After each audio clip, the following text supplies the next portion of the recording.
How's it going, bros? My name... Wait a second. That's not my intro. Oh well. I'm just gonna play a little Fallout Shelter in the background because a friend of mine very recently tagged me in the Goth Tag. However, noticing that their other video was also a tag, I decided to merge the two together. So, in no particular order, these are the questions from both the Goth Tag and the Darkling Tag.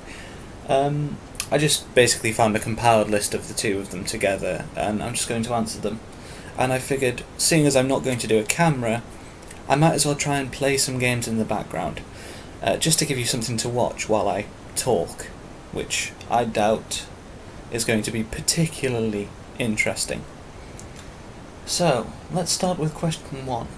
How long have you been goth? Well, technically, I've never been goth. I have always had goth-centric enjoyments. I've always liked dark music, rock and metal being some of them. But I wouldn't say that I've been particularly and inherently goth. I mean, I like black, I like leather, but other than that, I would actually classify myself more as punk than anything else. Although, deep down, I think we all avoid true sort of labelling. Deep down, I think that the human race itself avoids labelling. Why label something that can be so vast and diverse?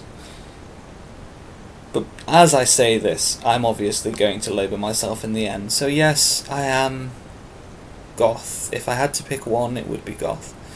Just because so many of my personality traits, so many of my fashion choices are mirrored in goth culture. So I guess we could say maybe about 10, 11 years I've been goth. I mean, I'm 26 now, so I think 15 I'd just come out of my awkward emo phase, started listening to bands that were actually good. No offence to emo music, but a lot of them did not age well. How was I introduced to goth? Well, I guess my family. We've always... my father and my mother had always been into sort of Victoriana goth culture.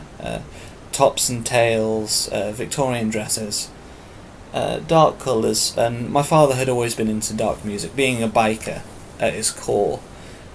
Always a huge fan of rock and roll and metal. So I guess I sort of grew up with it. Towards the later years of my father's life, he started getting introduced into the Wiccan subculture as well. So I sort of picked up some of my knowledge of that from there as well. So I guess you could say that from birth I was introduced to goth, although I only grew into it very slowly. What gothic subgenre would you put yourself in? This is question 3. Well, again, I technically already answered that, haven't I? If I had to pick a specific goth subgenre that I would put myself closer to, fashion-wise, I would say steampunk, because I'm a huge fan of Victorian style fashions. Goggles and cogs and clocks are always a key feature in a lot of the fashions that I enjoy. However, personality-wise, recently I found myself more interested in becoming more sort of pastel goth, because they just seem to have this nonchalant, devil-may-care attitude that I really resonate with. Question 4. What do you believe to be the basis of Gothic subculture? Well, I don't really think it has a true basis. There's a lot of different sources. I guess it depends on what sort of goth subculture you're on about. Because, of course, industrial goth and cybergoth tend to be based around electronic music and similar themes of, like, futuristic goth culture, where it's still black and there's still leather, but there's a lot more sort of what was packaged as futuristic, so neon lights and glowing colours and that sort of thing. I guess that could be the basis of that subculture, but again, it's not the only goth out there. There's Victorian goth, and that's based on, like, Gothic literature and Victorian styles, which are wonderful, don't get me wrong, but it's not the exact basis of all goth. Again, there isn't really one basis for the entirety of goth. I guess it would depend on what you consider to be the first form of goth. Now, thinking of it traditionally, maybe Victoriana goth is where it might have started. So perhaps Gothic literature, dark and depressing themes, supernatural elements, I'd say, maybe. But I guess that people are still goth these days, not because of the literature, not because of the music, but because of the individuality of it. In my eyes, there's no wrong way of being a goth. You can like metal music and still wear bright pink.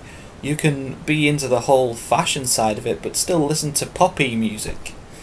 And I don't see that as inherently wrong. I mean, it's not my personal taste, but I sometimes don't like cheese on my hamburgers. That doesn't make a hamburger not a hamburger. Admittedly, adding cheese would make it a cheeseburger, but it's still a meal. It's still a way to enjoy food. So, just enjoy life. There's no need to be labelled. What do you dislike about being goth? Okay, as much as I don't like being labelled, what I hate more is goths acting like they're high and mighty. Like, oh, I'm a Victoriana goth, so I am this way. You don't count because you're not this way. Oh, you listen to Lady Gaga. Well, you're not goth because Lady Gaga is not goth. It's like, and it's just like, but she kind of is in a way. Admittedly, her music is very poppy, and it's very, very non-traditional goth. But at the same time, it's not something that can be quantified. There is something very gothic of the visuals in her music. There's a lot of basis on being an individual and being different and destroying the norms. And that's good. But is it inherently a way of not being goth? No. I guess the main point I'm trying to make is I hate being goth when you have to quantify the type of goth you are. Like, I understand that in the big wide world out there that people that we see as chavvy or, like, popular are always against goths or emo people and always labelling them with the same label, even though both emo subculture and gothic subculture are very, very different. While they have similar parents, they're only siblings. They're not the same. They're not twins. So what I dislike about being goth is the fact that other goths will try and claim that you're not a goth, just because of a certain aesthetic that doesn't conform. What do your parents think of it? Well, my father passed away when I was still a fledgling.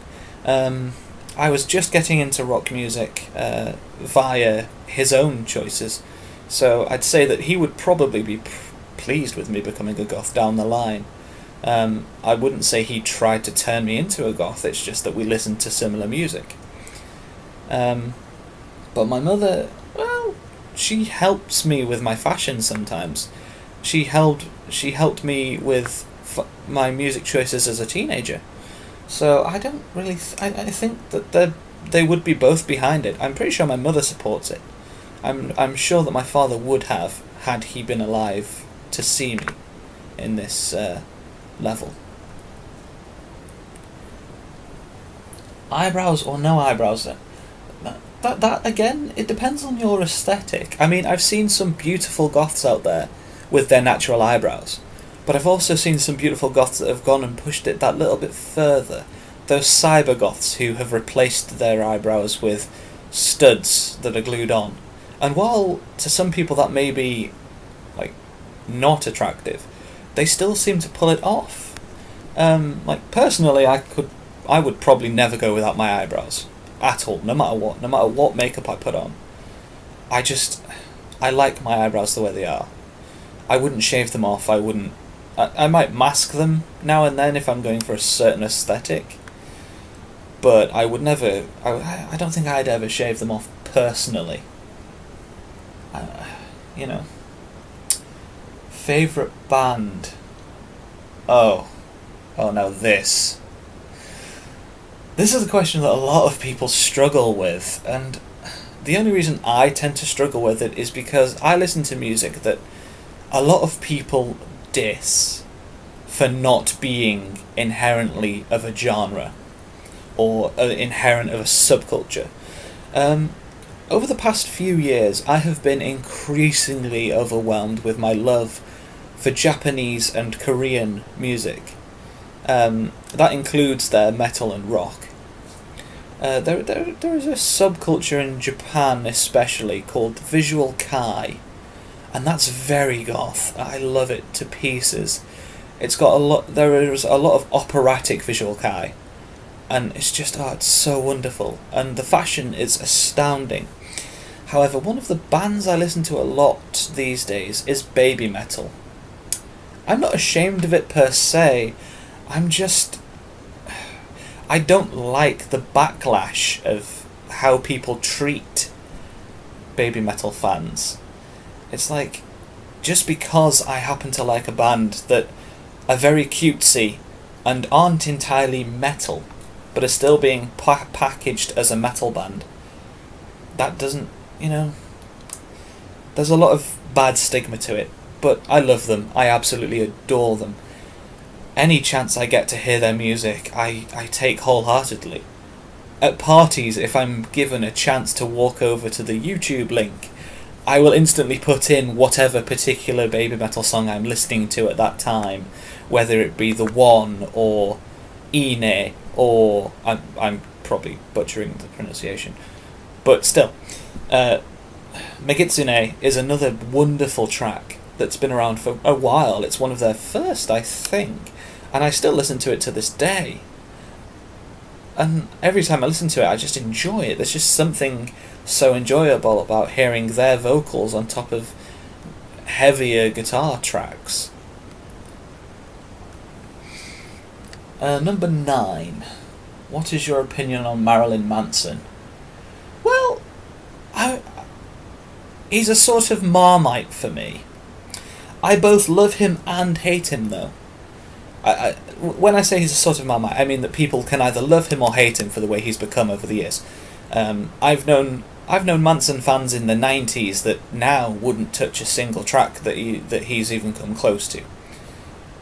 And I like the reinvention. Like, I admit I still prefer some of his older songs, but that's just generally the way I am. I like his old work.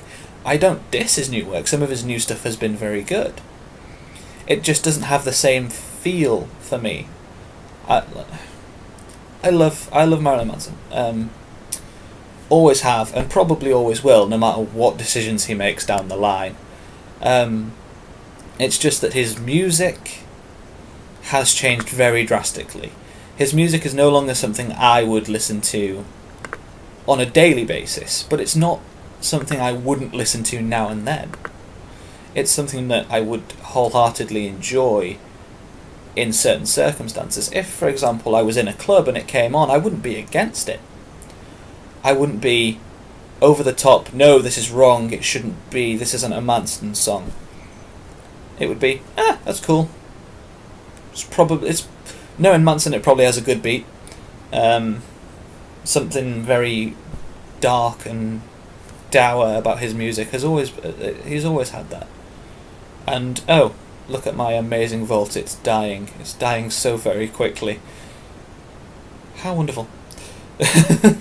So here I am trying to answer questions about darkness and gothic stuff, and I'm watching my people slowly die from a lack of water, food and electricity.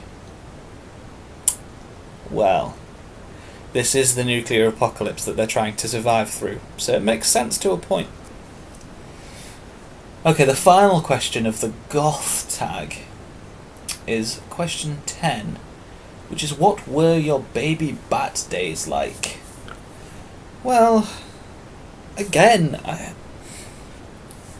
I don't ever see myself ever graduating from baby bat, because I don't like finding a part of the subculture that I would fit into.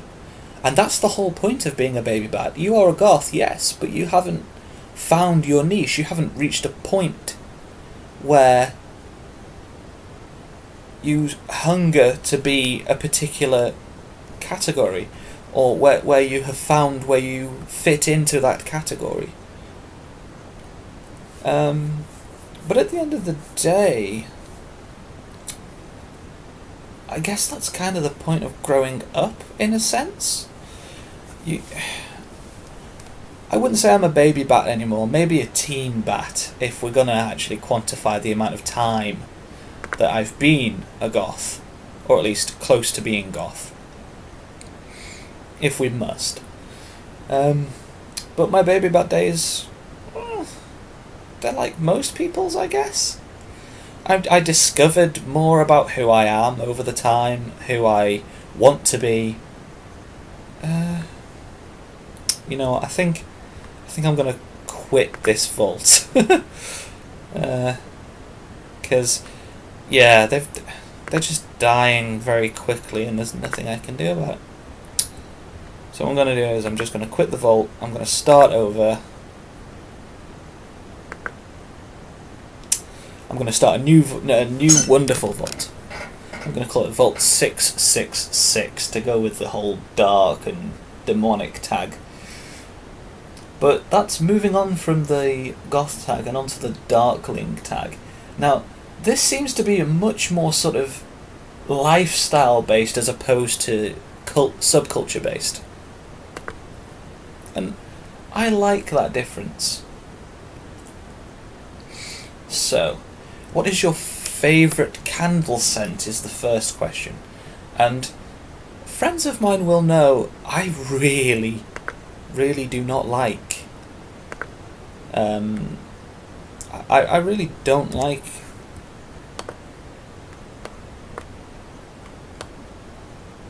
candles, like, at all.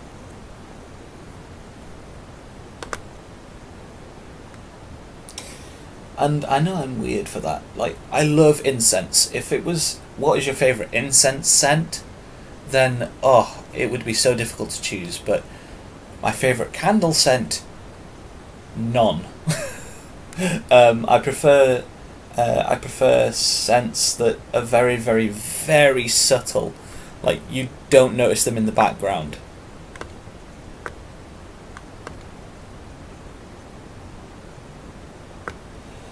You can ignore it. It doesn't overpower you. I hate powerful scents when it comes to candles. But when it comes to incense, I'm a real fan of... I'll have to get the brand name for it because I cannot remember off the top of my head. But there is a specific incense called Pixie's Dance, I believe. It's either Pixie's Dance or Pixie's Dream. One of those two. You know what, I can't be bothered making 666 because the numbers don't want to work for me. So just skip the intro. But yes, that is my favourite incense scent. I put that on when I want to relax, and it helps so much. Do you have a favourite book? This is sort of like the band question, isn't it? A lot of people have trouble choosing. I guess if I had to pick a favourite book that I'm reading currently, there is one series that I will read again and again, and that is a little known series called the News Flesh Trilogy.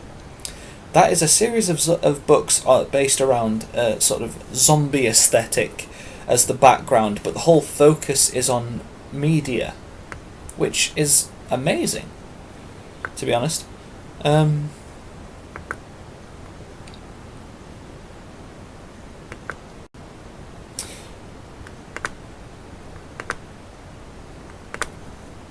But when it comes down to it, if you actually think or feel any particular way about books, then... Sorry, I completely lost track of where I was talking. Okay, I was telling you about the News Flesh trilogy.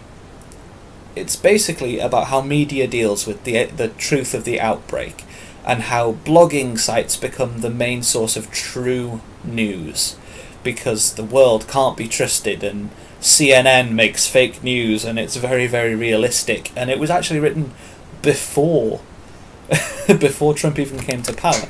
I read these books, and it's amazing, like, sort of social commentary inside it, despite the fact that it's based around zombies and how the government deals with keeping people frightened of zombies while also managing to create an amazing mythos behind how the zombies came to be and how it all works in its own central premise. And that is worth reading. If anyone hasn't read it, they should pick it up whenever possible, because it's just astounding.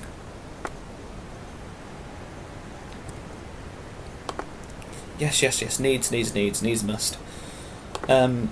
However, there is also the Sucky Stackhouse books, which are part of the inspiration for the True Blood television series. Now, I personally have never seen the True Blood television series, and I probably never will. Not from a dislike of the series itself. I absolutely love the Sucky Stackhouse books, and I love teen supernatural drama, which I know a lot of the scenes later on in the books are very adult, but it still can be quantified as a sort of very, very teen-esque, and that's good. I can't fault them for that.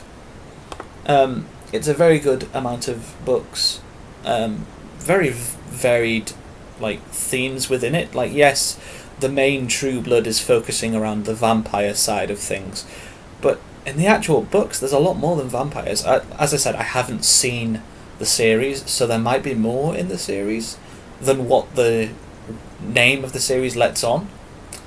But in the books, there's just a huge varied mythos. There's shapeshifters and the inherent rivalries between werewolves and other shifters. And it's just, there's a lot of subtle things that play, and it works so well. But quickly moving on, because I'm just going to become engrossed in the ideals and ideas of that particular question. So, are you a tea or coffee person? Well, anyone that knows me will know the answer to this question, so this won't be a surprise for the majority of people watching this video. But coffee. If there is one chance I will ever get to have someone make me a drink, it will instantly be a coffee. Because I will instantly ask for a coffee.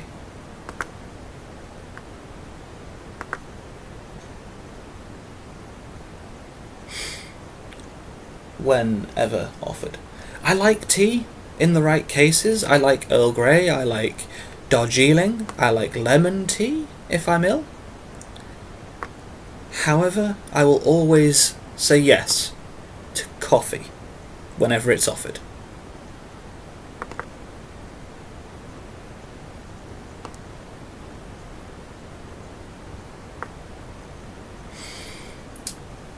What is your favourite brand and colour of lipstick?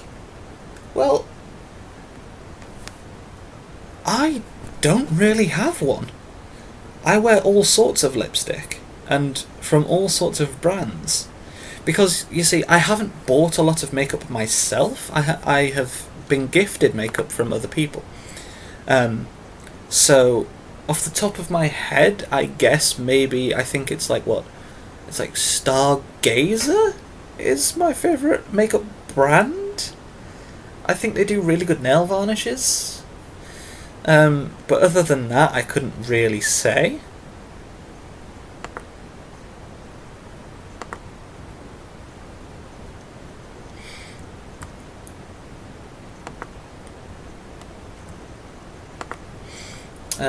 Where it comes to like lipstick or anything like that, I guess a lot of people would have one. A lot of people that wear makeup would definitely know what their favourite brand is, but I don't present as a goth often enough. I don't have the chance to, and in my current living situation, I don't really have the money to. I don't have the money to renew my makeup often enough for it to be possible for me to wear all these other things, and I don't know really. Deep down, I guess it can make sense on the long run.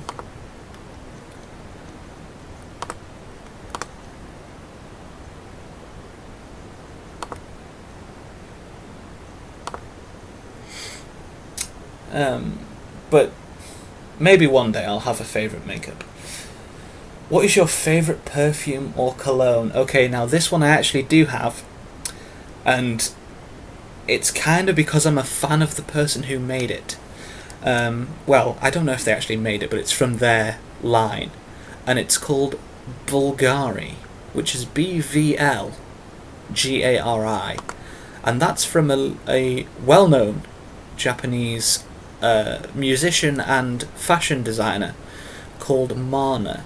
His company MIDI Net, which is, I'm not going to bother spelling it, it's very easy to find if you just search for it, has an amazing line of fashion, and also has the Bulgari Sense, I think it might be a collection of its own.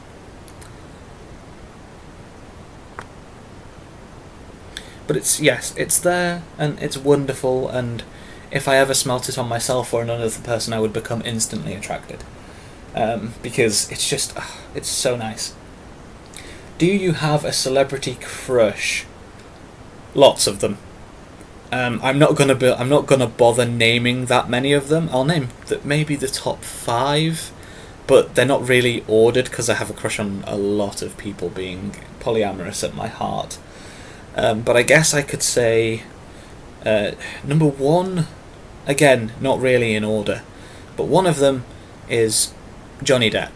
Like, I know he's getting on in years now, and he has looked very ludicrous in some of the Tim Burton films, but I adore him. Who else? I guess another one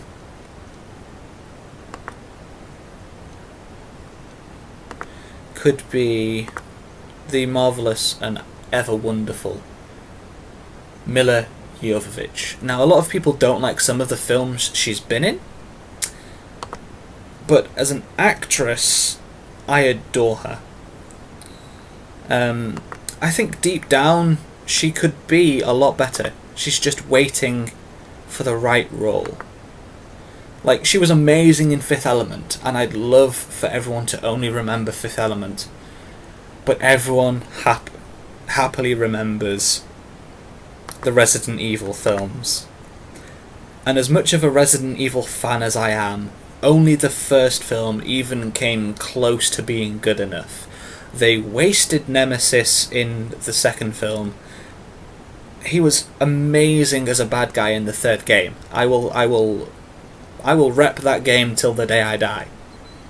The film version, not good.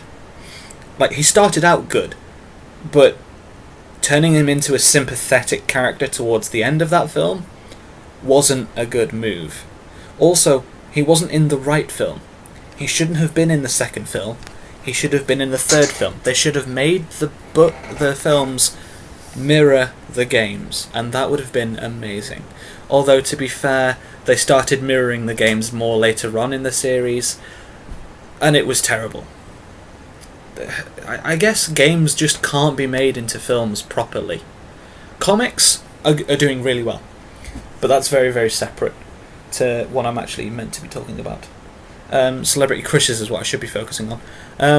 So yes, Johnny Depp, Mila Jovovich, or Jovovic, or I'm not sure how you pronounce it. It's foreign anyway.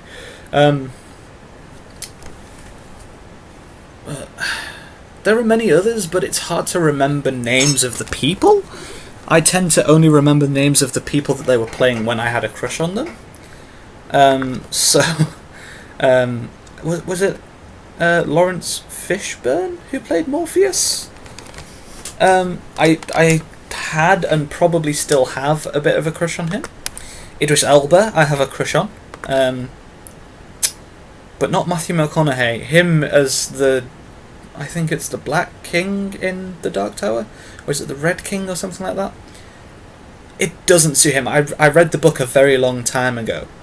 When I say the book, I mean I read The Stand a very long time ago.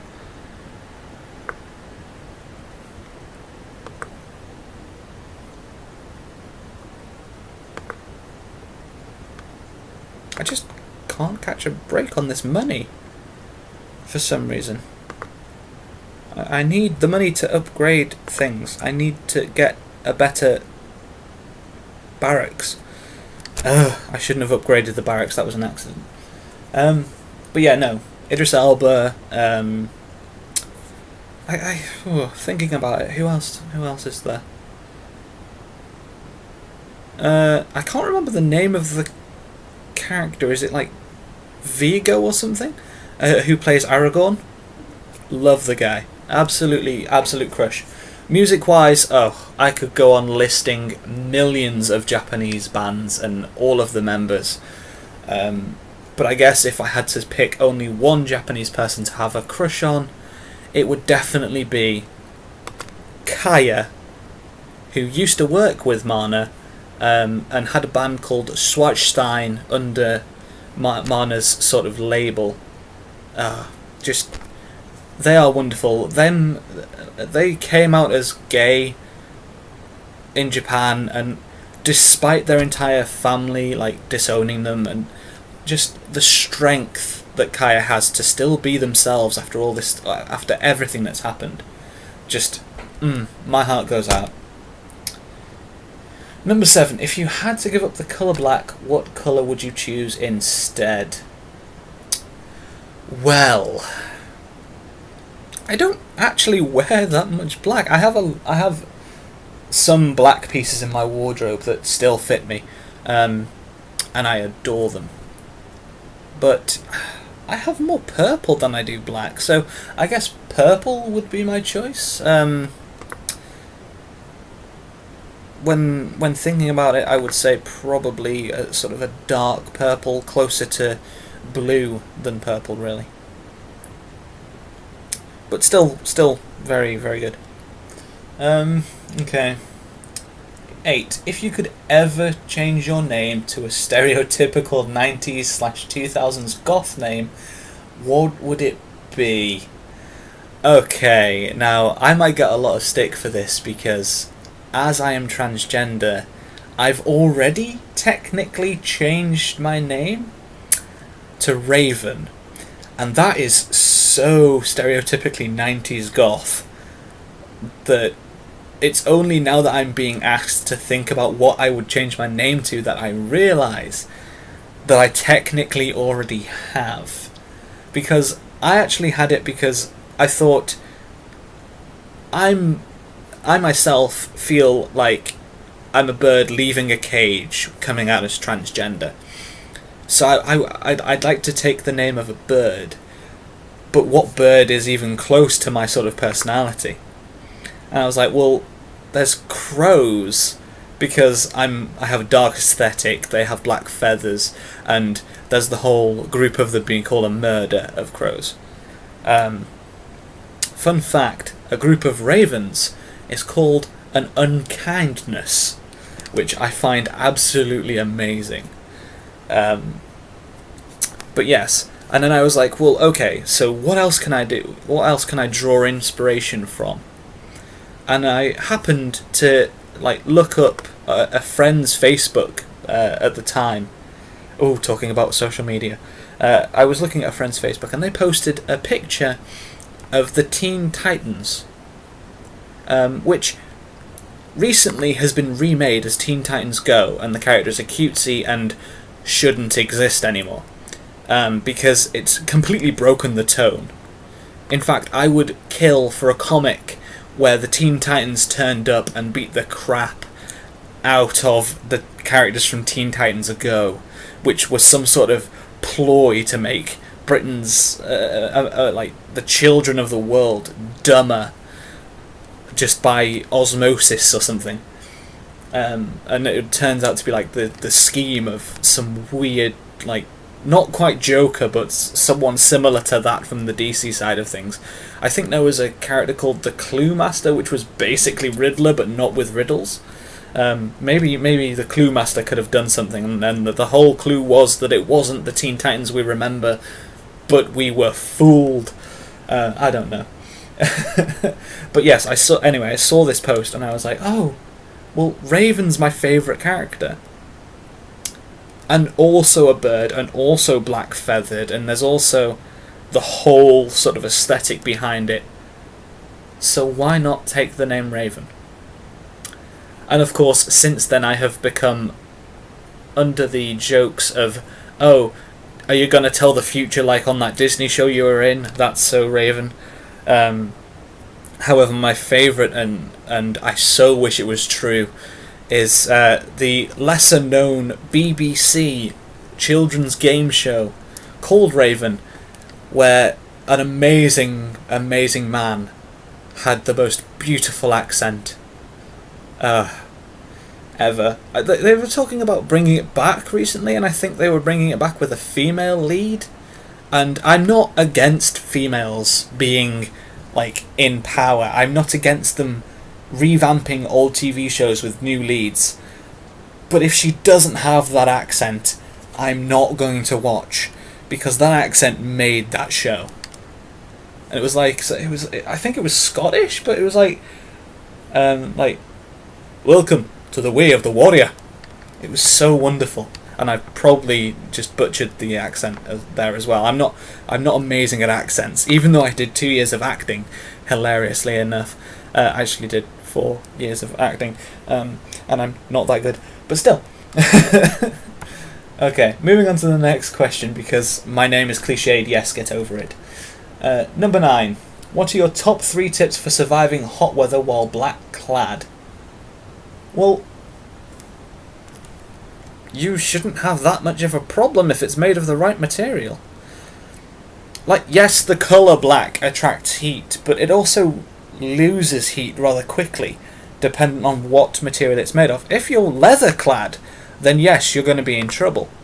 But if, think about it, there's people that live in deserts that wear black cloth, and they're still perfectly fine at the end of the day. And they live in a desert where there's almost no water.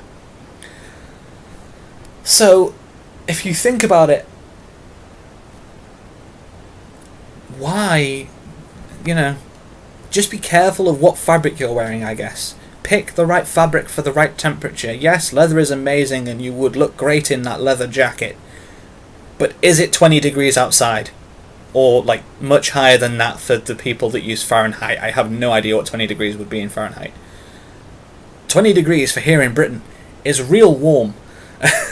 So, anything higher than 24, 25, and you're starting to get a bit too hot for leather to be worn for a constant amount of time in the sun.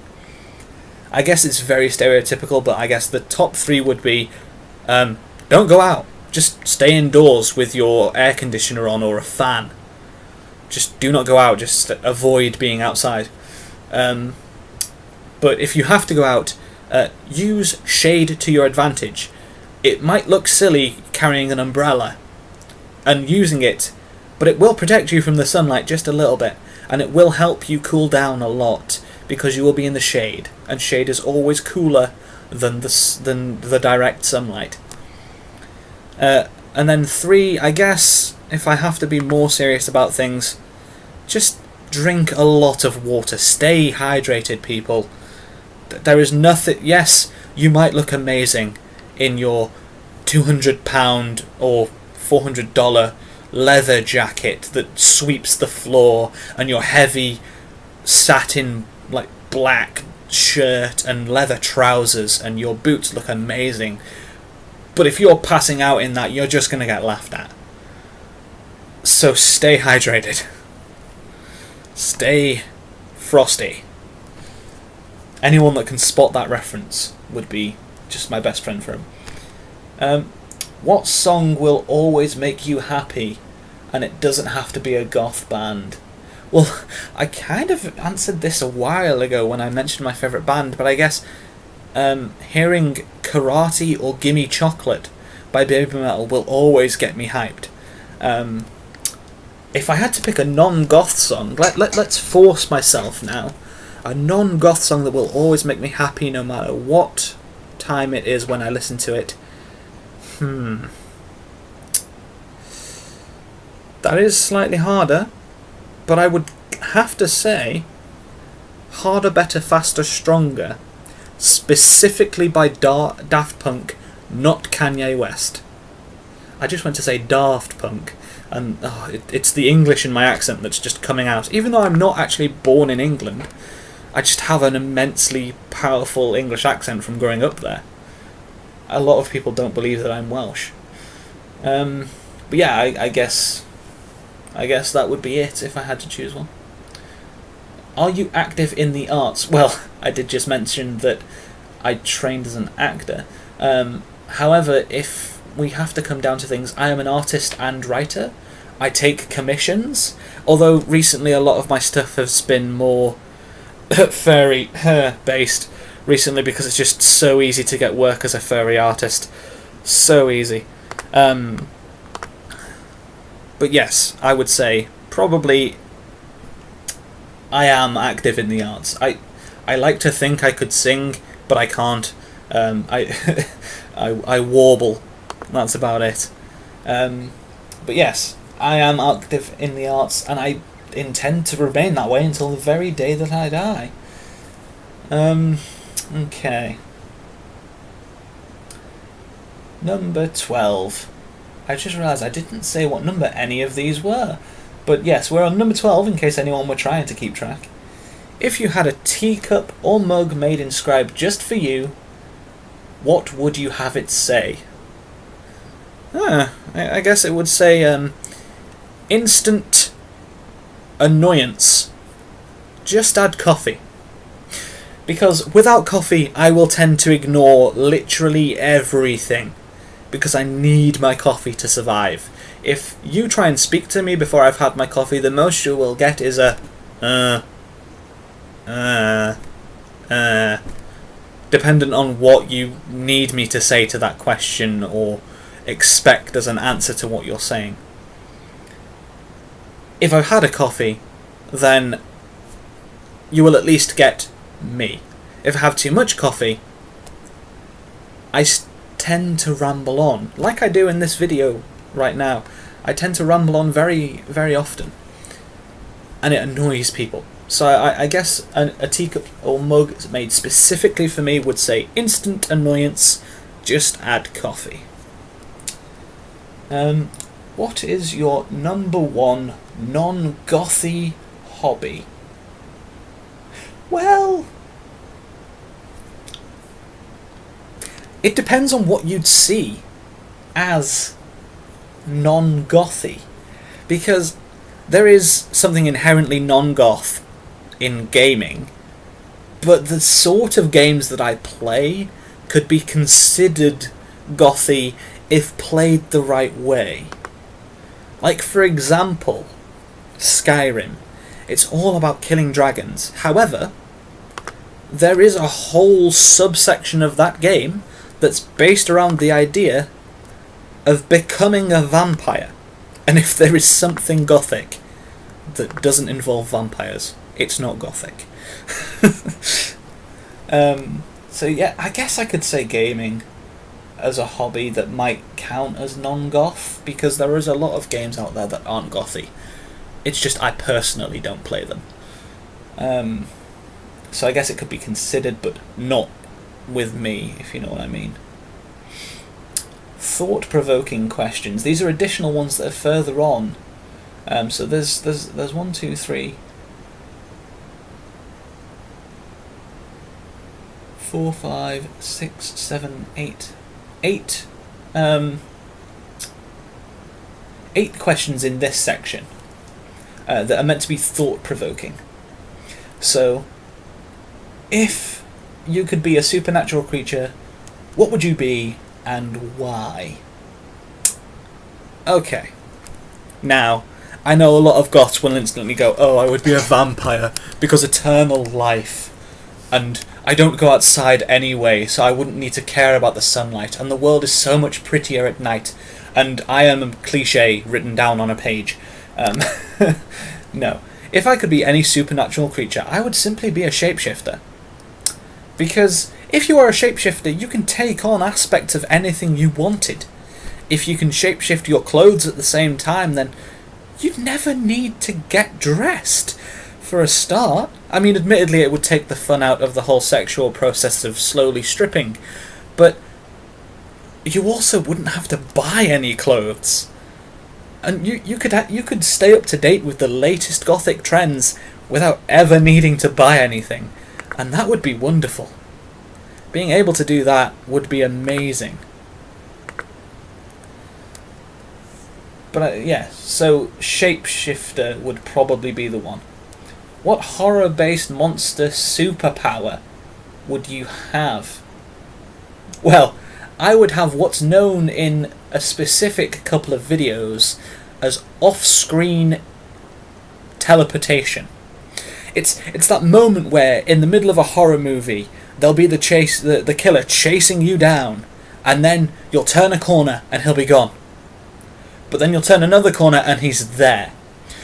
But he walks really slowly, and you ran. You were on the other end of a corridor. How could you turn a corner and there he is? Off-screen teleportation, my friends. Off-screen teleportation. The ability to teleport when no one's looking at you would be amazing. You could go anywhere. In a blink of an eye. Quite literally, because if someone was looking at you and then they blinked, they wouldn't be looking at you anymore. So then you can teleport.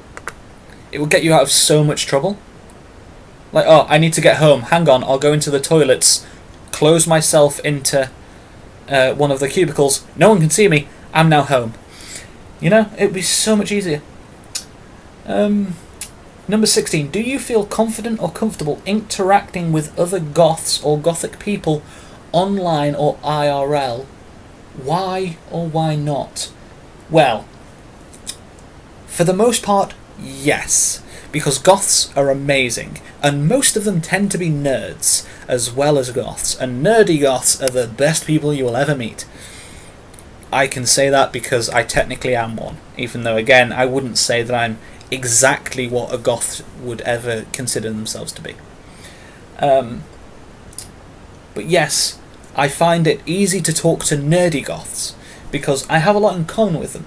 However, like I said earlier, the thing I hate the most about being goth is that you do get the purists, the people that will slag you off for the slightest thing that you do that is not goth. And that, my friends, is a real problem in the world these days. Too many people are focused on specifics, and not enough are focused on what life could be. Which is more important for a look? This is question 17. Great hair or great makeup? Well, personally I would say great hair. Like, makeup is up to the aesthetic of the person. Sometimes, yes, bad makeup looks horrendous, but I think maybe people that spend more time on their hair than their makeup are the best kinds of people. Because it shows that they're willing to tackle the hard choice rather than cover up anything that might be considered incorrect.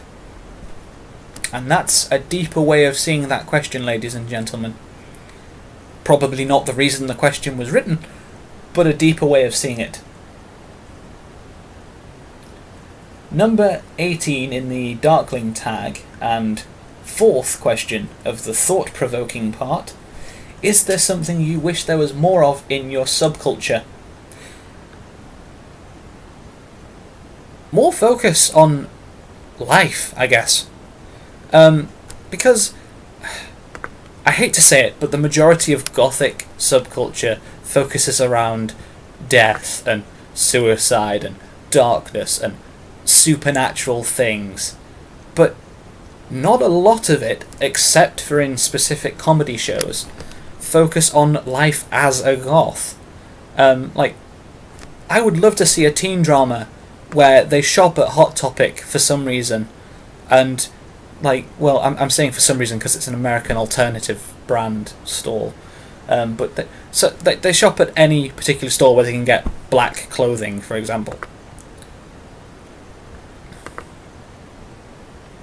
And you know, and it's about them as a person. It's not about, oh, they're the goth, let's laugh at them, they're probably into all these sacrificing goats and stuff. You know, I'm actually going to do what I was meant to do and build a living quarter, because I completely forgot, and get these guys in here working on food and electricity. Okay.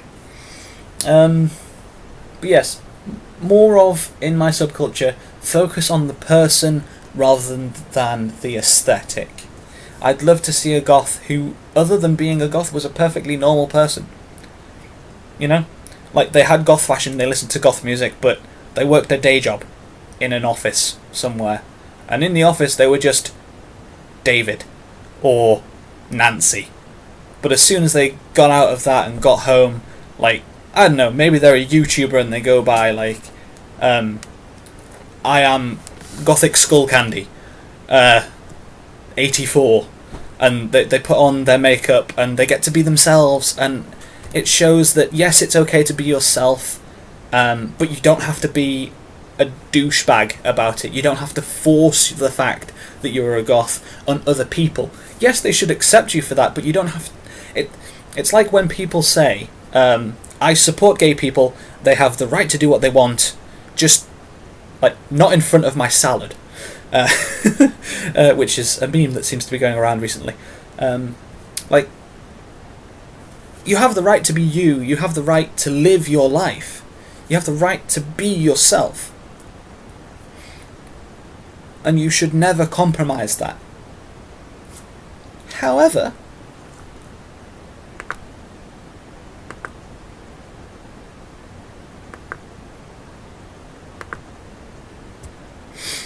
you should always think of the people behind everything. Because the people are important. And that's what should be focused on in the subculture. The people behind the makeup.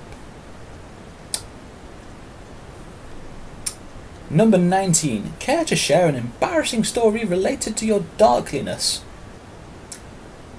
Well, I don't really have any embarrassing stories to tell. I don't get embarrassed very easily. I guess it could be considered embarrassing that one time I found out that the leather jacket I was wearing was fake, and it was pointed out, but again, that's based primarily on just the snobby goth pointing it out, because it's clothes, it fits the aesthetic, it doesn't need to be a particular brand to be considered gothic, you know? But yeah, I guess that would consider to be embarrassing to a point. Oh no, wait, I've just remembered one. Back in the early 2000s, goths everywhere were still having chains on their belts. And I tried to stand up from a bench one time and almost pantsed myself. For anyone that doesn't know, pantsing is basically dropping your trousers. I almost did that in the middle of a park because the chain got stuck on the handle of the bench, and as I walked away, as I stood up to walk away, it just yanked hard on my pants. It's a good job I had the belt quite tight, otherwise my pants would have just gone thwumph, and I'd have been flying free for all to see. But yeah, no, I think I just remembered that because I was trying to think of embarrassing things, and I must have blocked that out because I hadn't remembered it until just then. How are you with DIY? Depends on what you're thinking about when you say DIY. Carpentry, I have some abilities that I gained from my father, who sort of trained me a little bit. I know how to make a toolbox. I know how to use a saw, but when it comes to making clothing, oof, boy do I suck. I can't sew to save my life, I can't knit, which might not count as clothing to most people, but it does to me, okay. But yeah, so I guess that would work for a point.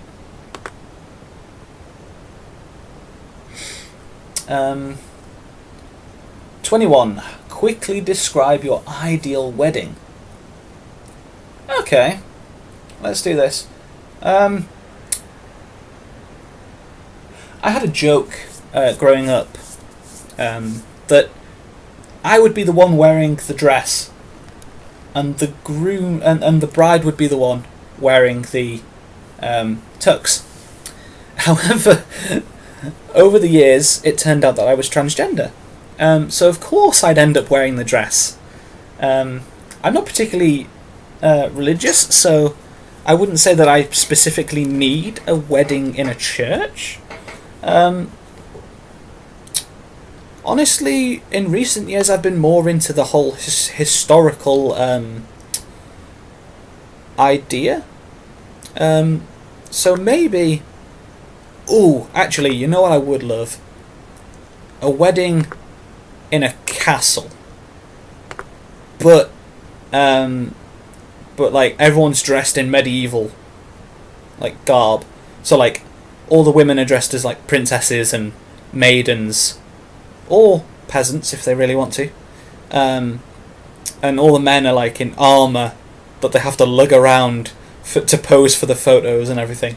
And it'd be like real heavy armour. Like you've got the groom stood there in like proper full plate. I mean, I'm not saying that the women have to not wear armour. They can wear armour if they want. It'd just be, they're female, so they would be princesses. There aren't that many male princes. As a knight, I think there is a documented knighting of a woman who went as Sir for a very long time before the more recent change where I think they go as Lady instead of Sir. But no, that was a possibility. That is a possible idea that I would love to go and explore at some point. That would be my ideal wedding, yes. Oh, there's some confession stuff here as well. I didn't expect this. This is a bit extra.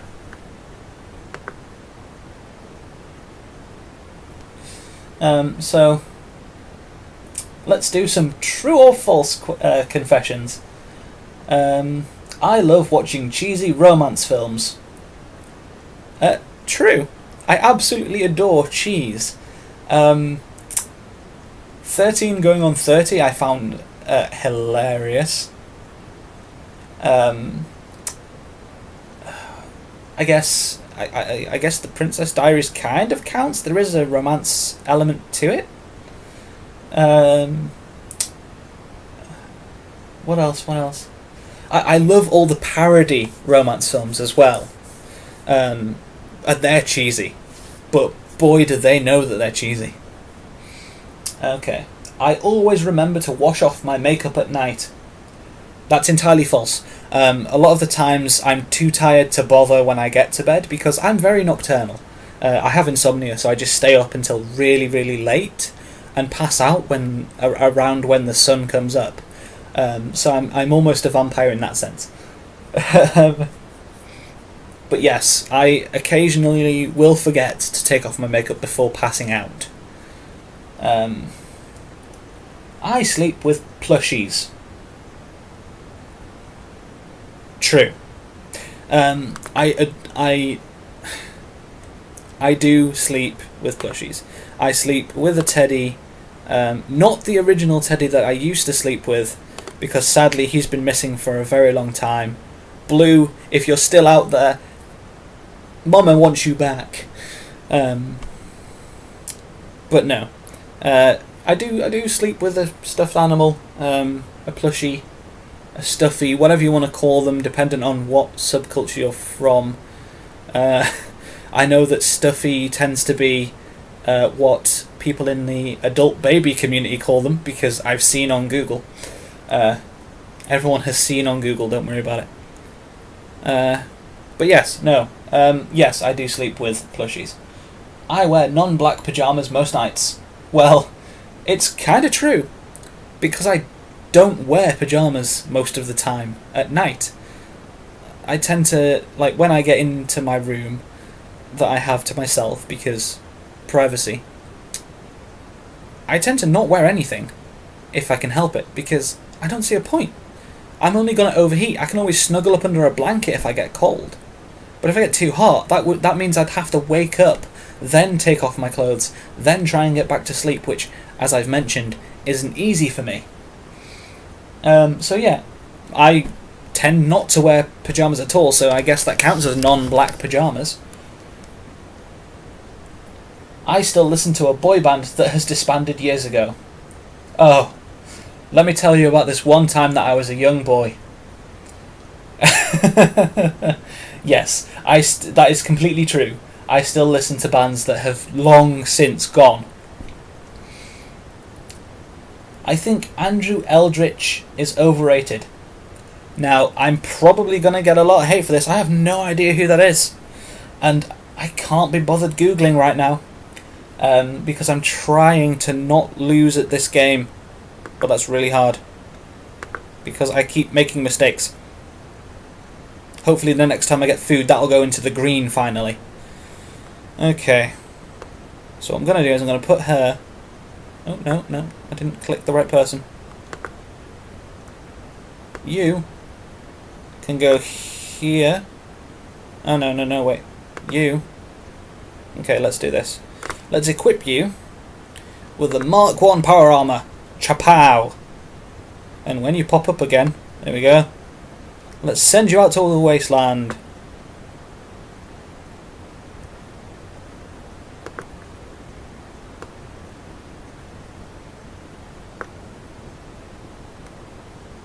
Explore! Okay. I have no idea who Andrew Eldritch is, unfortunately. I will find out by the next video. But for now, I have no idea. Maybe overrated, might not. I don't know.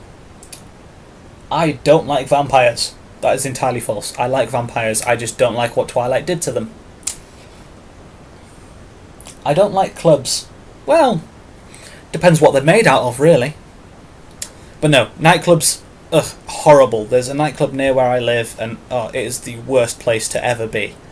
I guess if there was a goth club near here, I would adore it, but there isn't. So I hate clubbing. I am open to changing my mind, but currently, it's completely true that I do not like clubs.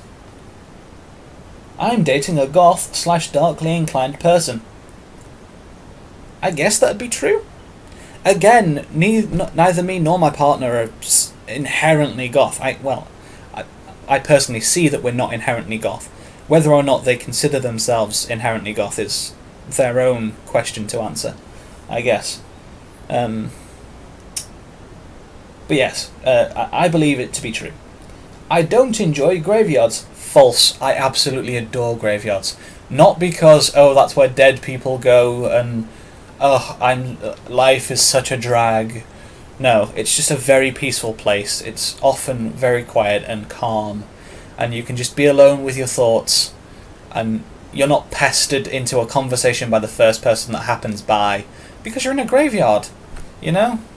You might be there for a reason. There might be a grave that you're there to visit, and you're just working up the courage. They don't know that. Blood makes me queasy. Oh boy. Oh boy, does it. In films, when I know it's gore, and I know it's fake, I don't. It doesn't bother me. I love splatterhouse flicks. Texas Chainsaw Massacre, Saw, everything's fine. Hostel, perfectly fine. I mean, terrible films, but perfectly fine with the gore within them. However, when it comes to real life gore, I pass out. Like, there was this one time I was in a shop. I can't really name the shop because only people in Britain will know what the shop is, because I'm pretty sure it's specifically only a British thing. But anyway, it's a little shop, and I opened a magazine. I was just reading the magazine while my family was shopping. I was about 15 at the time, so this was maybe 11 years ago. When the magazine Nuts or Zoo had only recently come out, so it was an amazing thing, and every teenager wanted to own a copy, even though it was technically considered to be an adult magazine, even though it wasn't actually that revealing. But no. So yeah, it was around that time, and they had this page where it was like, injury, believe it or not, where for some reason they'd show a specific injury, and then on the next page it would show that the person survived it or something. But anyway, I saw this one where this guy had his head like split open in a car accident, and I was fine. I saw the blood. I was fine. I put the magazine down, and I walked to the counter because my family was there. And then it started to hit me. And then the floor hit me after I hit the magazine rack on the way down. By the time I woke up, I was in hospital already. I think I was already in hospital. I might have been conscious before then, but I don't remember. But yes, I basically passed out from seeing blood, which is rather hilarious. I would sooner faint than pet a spider. Well, it depends, really. What do you consider petting? Because I would happily smash a spider into pieces. But I don't like them. I am an arachnophobe to the extreme where if I see a spider, it must die. I cannot have a living spider in my vicinity because they're creepy as all hell. I don't like haunted houses. Oh, let's say the ghosts are real, shall we? Let's pretend that I utterly believe that. My mother does. And I'm not saying that there's nothing after death, because I'd like to believe that there is. Well, whether or not people would waste their time here on Earth after death is another question. But do I like haunted houses? I find them hilarious. As long as the ghost isn't instantly murderous, I think I could probably get on with a ghostly roommate. As long as they cleaned up now and then, you know? As long as they're not the people that make the walls bleed, or make you hallucinate that someone's coming to kill you, or actually try to kill you. I think it would be fun if there was like some harmless pranks, like you wake up in the morning and someone's like written and drawn a note on like a whiteboard in the kitchen that like it's spooky because no one else lives there, but it's also reminding you that you need to get milk because you finished using the milk the day before. You know, like cute things like that. I don't see a problem in it. But if they're murderous ghosts, then false. I would hate to live in that house.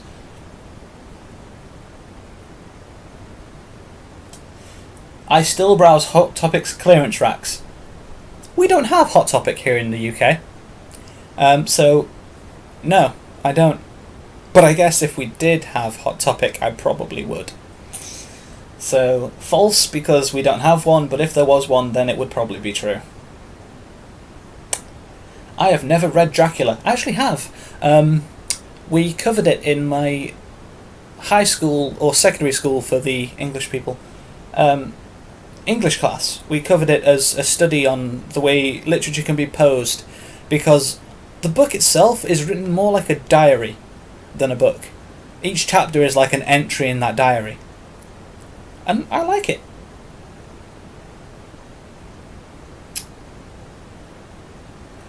So true. I have false that I've never read it. True, I've read it all the way through twice. And I actually read it before we were meant to finish it. We were reading it in class.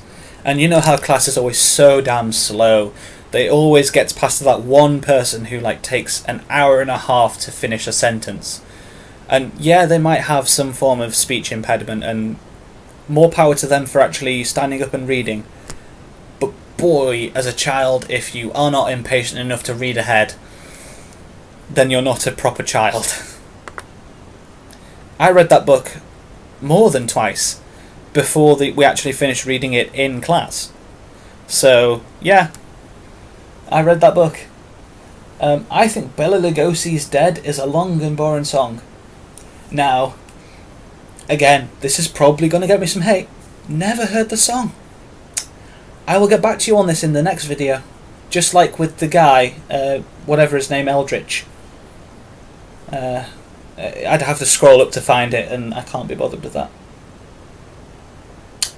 So there we go. That was the final thing so far that I can do in this tag. I've allowed my Fallout people to suffer under the lack of food. Even though they have a rather swanky place here, they're just not doing anything. Maybe I should add some people. Maybe then it'll make it quicker. I will eventually get that food into the green. Oh, there we go. They'll add to it. What I've done is I haven't had a chance to look at who's where, so I don't know who I've put in what place and how good they are at their job there. But this has been the long tag video. I have been Raven. My intro was stolen, but I would love to see you here in the nest the next time we return. Good night, my hatchlings. Have a wonderful day.